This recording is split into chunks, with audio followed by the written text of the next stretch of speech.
For many of you, I'm sure that you have heard this before.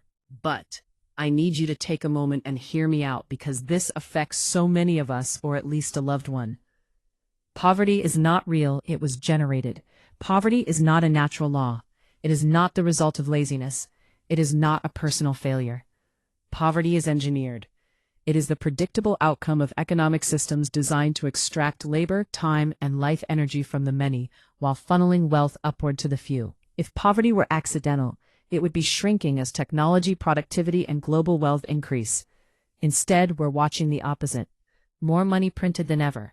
More billionaires than ever. More homelessness, debt, depression, and financial anxiety than ever.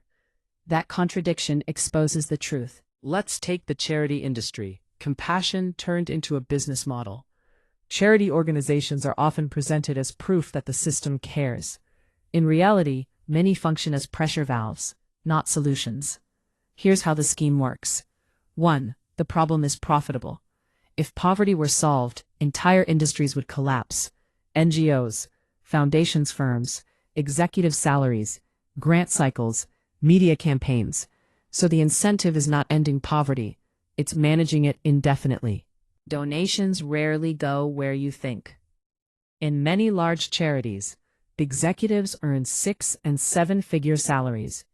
Massive percentages go to administrative costs, marketing, fundraising, consulting firms. Only a fraction reaches the people being advertised in donation campaigns. Poverty becomes a brand. Suffering becomes content. Hope becomes a subscription model. Charity replaces justice. Instead of fair wages, affordable housing, universal health care, structural reform, we're told to donate and feel good. Charity treats symptoms, so the system never has to change. Then we have wealthy nations with impoverished citizens. Some of the richest countries on earth house staggering levels of homelessness, working poverty, medical debt, elderly insecurity. This isn't scarcity, it's allocation. Let me tell you how this happens. Housing becomes a speculative asset, not shelter. Wages stagnate while productivity skyrockets. Privatized. Retirement systems are financialized. Inflation quietly erodes savings. Debt replaces social support. So you get seniors choosing between food or medication, retirees forced back into labor, full-time workers unable to afford rent, entire generations priced out of stability. Think about it. If the system truly worked, this would be impossible. Yet it's common. Depression in developed countries isn't a mystery. People aren't depressed because they're weak. They're depressed because they're trapped. Consider the psychological environment. Work most of your life. Accumulate debt early. Trade time for money at diminishing returns. Returns? Fear illness, layoffs, aging. Watch wealth concentrate above you. Be told it's your fault if you fail. What do you think this creates? It creates chronic stress, loss of agency, meaning collapse, burnout disguised as normal life. Humans were never meant to live as economic units. Depression is often the psyche's rebellion against an unnatural system. Here is the final control mechanism: blame shifting. The system survives by convincing people that success equals personal virtue, failure equals personal flaw. This narrative hides structural reality. Rigged. The ladder is pulled up. The rules change at the top. Then they wouldn't internalize shame. They would demand change or exit the game entirely. So instead, you are told to work harder, be grateful, budget better, stay positive. Gaslighting replaces accountability.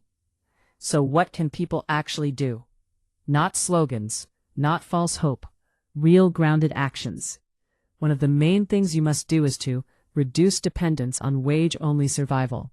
Wages are kept. Ownership scales. You need to start shifting towards skills that produce leverage, not just hours.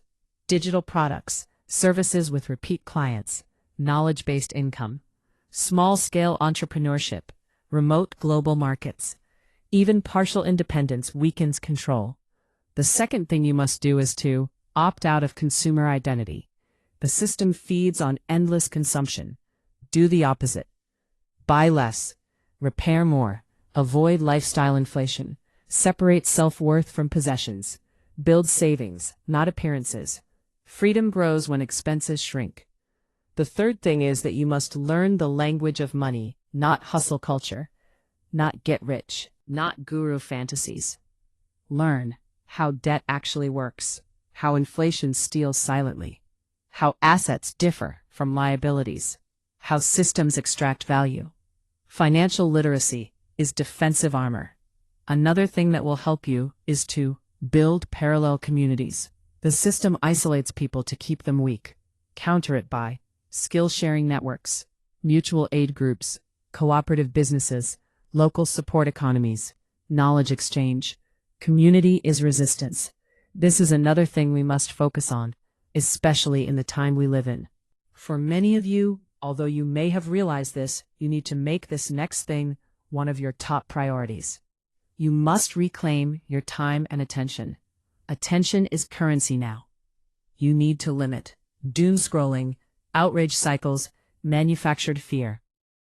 You should be using your time for learning, creating, building, healing, because the less distracted you are, the harder you are to control. Another crucial thing you must do is to redefine success. Although you have been conditioned to believe or think otherwise, success is not endless labor, status symbols, approval from broken systems. Success is autonomy, peace, meaningful work, enough, not excess, and choice. A person who needs little cannot be easily enslaved. This is not to say that you should not aspire for more.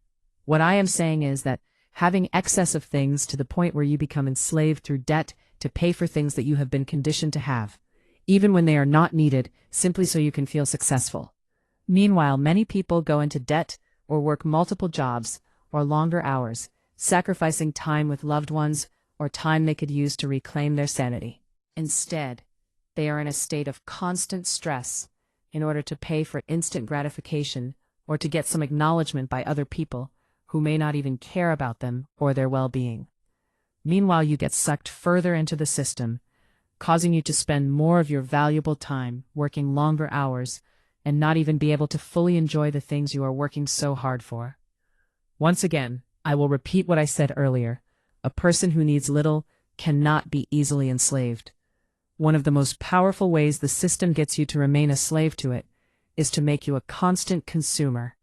And they also want you to constantly comparing yourself to others, always feeling inadequate, which will keep you on a treadmill going nowhere.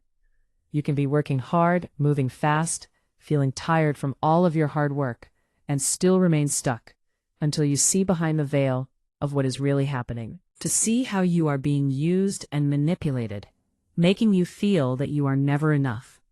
For many of you, you have worked hard all of your life. You have the college degree or multiple degrees and certifications. Do all the right things and still see very little fruits for all of your hard labor.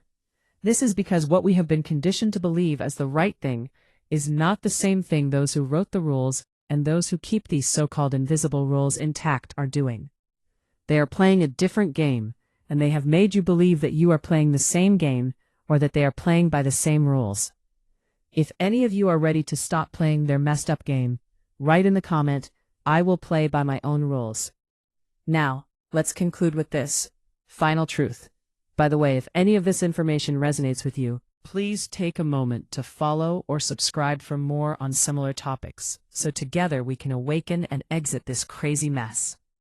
Okay, here we go to end this discussion.